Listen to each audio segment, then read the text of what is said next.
안녕하십니까. 고사성어 21번째 시간입니다. 여러분, 결초보은이라는 말 너무너무 많이 들었죠? 무슨 얘기입니까? 죽어 홀령이 되어도 은혜를 잊지 않고 갚는다는 뜻의 결초보은. 그런데 막상 이 결초보은의 역사적 배경이 되는 사건은 잘 모릅니다, 사람들이. 왜냐고요? 전쟁에서 만들어진 이야기이기 때문에 그렇죠. 오늘 그 전쟁 속으로 가보기 전에요. 납자 공부 한번 들어가 봅니다. 첫 번째 글자 같이 보도록 하죠. 우린 이런 글자를 압니다. 맺을결이라는 글자죠. 실사변의 길할길이라는 글자입니다. 즉 시를 보기 좋게 길하게 맺는 데서 약속을 맺는다는 뜻의 맺을 약자입니다. 옛날에는요. 결승문자가 있었을 때는 끈을 묶어서 약속을 했죠. 끈에 몇 개를 묶으면 여기는 연병이 도니까 사람들이 지나가지 못하고, 끈이 몇 개이면 이곳에는 뭐 과부가 살고, 이런 격으로 끈에 의해서 묶은 거에 대해서 약속을 맺었습니다. 그래서 이걸 맺을 결이라는 자가 됐죠. 응용 단어를 보니까요. 결론이다. 끝맺는 말이나 글을 우리는 결론이라고 그러겠죠. 그 다음 결연. 마치 우리가 자매 결연을 맺다 할 때 결연, 한마디로 끝맺는 말이나 그 글처럼 인연을 맺는 것을 결연이라고 그래요. 그런데 우리 이런 말 쓰잖아요. 한자를 배우는 사람 입장에서 역전압, 말이 맞아요? 안 맞아요? 안 맞죠. 설악산, 말이 안 맞습니다. 왜냐면요. 설악 할 때 악이 몇부리악, 산이라는 뜻이에요. 그러니까 설악이죠, 원래는. 그죠? 그런데 우리는 설악산 그러죠. 그리고 또 지금 역전압, 마찬가지로 지금 결연을 맺다. 이것도 말이 틀려요. 왜냐하면 결연, 인연을 맺으면 이미 맺을 결자가 있기 때문에 그 안에는 이미 인연을 맺다라는 뜻이 있어요. 그런데도 우리가 뭐라 그러죠? 결연을 맺다 이런단 말이에요. 그러니까 쓴 자를 또 쓰는 경우가 참 많죠. 이것은 한자가 우리 입소리로 바뀌면서부터 생기는 그런 현상이기도 합니다. 그 다음 두 번째 글자 어떤 자가 나올까요? 같이 보도록 하겠습니다. 네, 결초보은이니까 당연히 풀초가 나오겠죠. 같이 볼까요? 풀초는 이렇습니다. 이게 풀이고요. 이게 뭐 일찍조라는 해입니다. 즉 봄철이 되면, 해가 뜨게 되면, 봄철에 해가 일찍 나오면 풀의 싹들이 올라온다 해서 제일 먼저 풀잎이 파릇파릇하게 된 데서 풀초라는 글자가 됐습니다. 우리가 참 목숨을 초계같이 여기다 할 때 초계, 이건 풀과 먼지, 곧 아무 소용없거나 하자는 것을 비유할 때 초계라고 그러고요. 초야 그러면 풀이 우거진 들판, 다른 말로 시골이라는 뜻이죠. 초야 해놓고 순 우리말로 고치시오 그러면 시골 이러면 되겠죠. 우리 이런 말이 있습니다. 아주 유명했던 그 장관이나 어떤 정치하는 사람이 초야야 묻히다, 낙백을 해서 초야에서 은거하다, 뭐 이런 말 듣잖아요.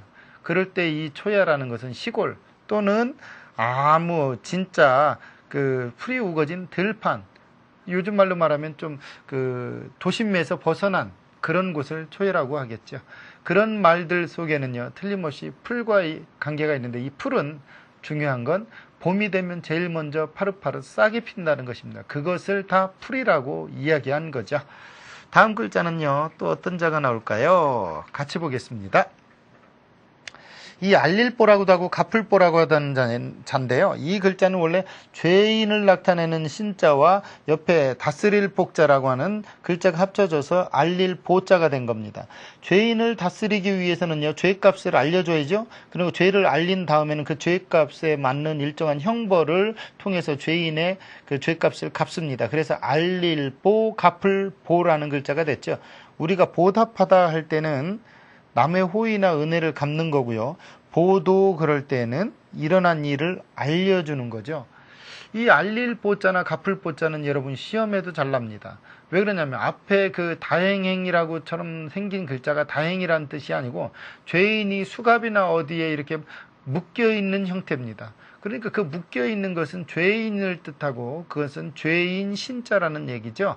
그리고 그 옆에는 다스릴 복, 죄인을 다스리기 위해서는 죄값을 알려줘야 되죠. 그래서 알릴 보, 그 다음에 다스릴 또는 갚을 보, 뭔가 이렇게 갚는다, 또는 다스릴 보라는 자도 있죠.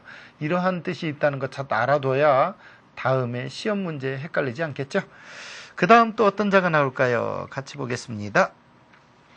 결초보은의 은자입니다. 같이 보죠. 이날린 밑에 마음심이죠. 즉 진심을 인하여서 진심으로 우러난 그 도움으로 말미암아서 보답을 받게 된다는 데서 은혜 은자입니다. 보답을 하게 되죠. 우리가 진심 어린 어떠한 그 감동을 받으면 그것을 인하여서 우리는 그 은혜에 맞는 것을 보답하게 돼요. 그러한 마음을 은혜, 은이라고 합니다.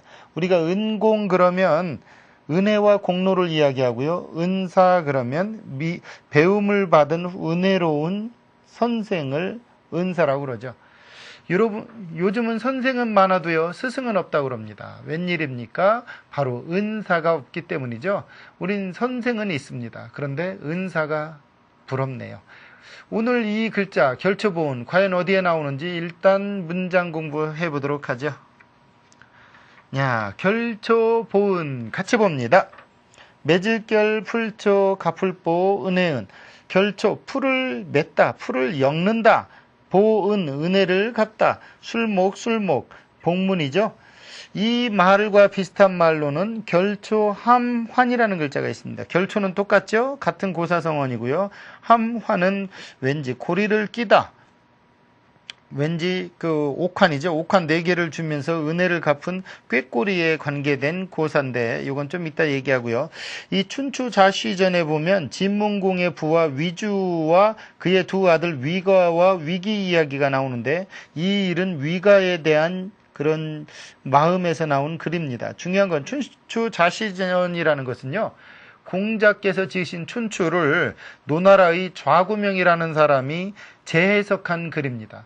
이것이 춘추 좌시전입니다. 좌시라는 건 말 그대로 좌구명이라는 사람의 좌시, 성을 딴 거죠. 그러한 책입니다. 거기에 오늘 결초보은이라는 이야기가 실려 있습니다. 결초보은이 어떤 거냐면요. 춘추 시대 5패의 한 사람인 진나라 문공의 부하 장군 중에 누가 있었냐면 위주라는 용맹한 장군이 있었어요. 그런데 이 위주가 죽을 때쯤 돼서 전쟁에 나갈 때마다 두 아들을 불러놓고 위가와 위기라는 두 아들을 불러놓고 자기 첩 조희에 대해서 이야기합니다. 내가 전쟁에 나가서 죽거든 조희를 양갓집에 시집 보내서 제가를 시켜라. 그 첩인데도 불구하고. 그런데 이 전국시대에는 순장 문화가 발달돼 있었죠. 자기가 그 뛰어난 양반이나 훌륭한 양반이 죽으면 그 사람을 모셨던 그 시녀들을 같이 묻어버리던 순장 문화가 아직도 남아 있었을 때입니다. 아니요, 남아있다기보다는 아주 강할 때가 춘추시대죠. 그런데 이때 그 위주가 막상 병들어 죽을 때쯤 되니까 위기와 위가에게 얘기합니다. 야, 위가야, 내 첩 조이를 내가 죽거든, 나와 같이 묻어줘라. 이렇게 말합니다. 그러다가 시름시름 앓은 위주가 죽습니다. 그러자 위가가 위기와 같이 이야기를 합니다. 야야, 나는 그 어머니죠. 일종의 첩이니까요. 그 아버지의 첩이니까 저 양반을 제가 시킬란다 그러니까 위기가 얘기합니다. 아버지가 돌아가시기 전에 한 말씀이 있지 않느냐. 같이 순장해야 되지 않겠느냐 그러니까 위가가 하는 말이 전쟁에 나가실 때 혼미하지 않은 상태에서 하신 말을 효자는 따를 뿐이다. 병이 들어서 혼미할 때는 나약해졌기 때문에 저 마음을 따를 수는 없다 하고 그 조이를 제가를 시켜서 보내놓고 또 아버지 대신 출정의 명을 받아 나가게 됩니다. 그런데 상대편 장수가 얼마나 센 사람이냐면 두해라는 진나라 장수가 나타났는데 하루에 호랑이를 주먹으로 쳐서 5마리를 잡는 건 기본이고요.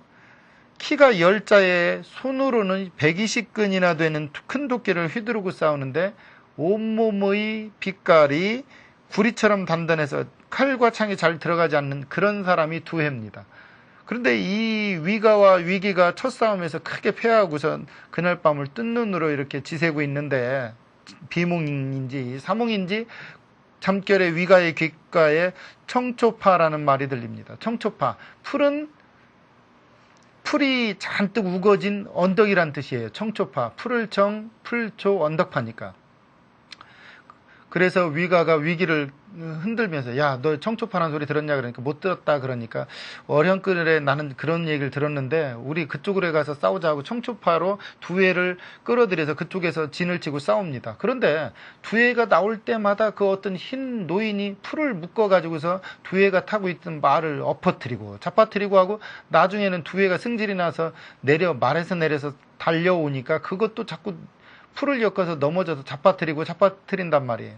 그래서 위가와 위기는 어렵지 않게 두해라는 그 훌륭한 진나라 장수를 사로잡아서 전쟁을 승리로 이끕니다. 그날 밤 꿈속에 노인이 나타납니다. 위가의 꿈속에 나는 당신이 양가의 시댁 보낸 조회의 아버지다. 네가 아버지의 유언대로 안 하고 맨정신일 때 한 말을 따라서 내 딸내미를 시집 보냈기에 내가 꿈속에서조차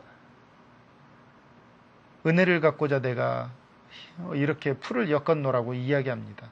이 말을 들은 위가는 감동을 받습니다. 한낱 죽은 사람도 선행을 하면 깨닫고서 감사하는 마음을 갖는구나. 그런데 사람만이 그렇지 못하구나. 이런 표현을 씁니다. 여러분, 오늘 결초보은이란 말이 나왔어요. 여러분이 누군가와 더불어서 사회생활을 하는 동안은 은혜를 입습니다. 그때 은혜를 잊지 마십시오. 결초보은하십시오. 그 사람은 틀림없이 사람으로습니다. 어땠나요?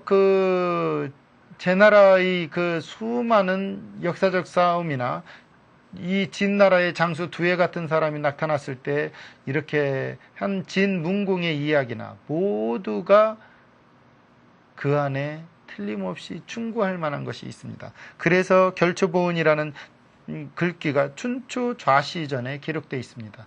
여러분, 부모님에게 은혜를 갚으시고요. 여러분이 여러분다워지도록 해준 많은 사람에게 은혜를 갚으십시오. 오늘은 왠지 은혜가 갚고 싶은 그런 날로 맞이하십시오.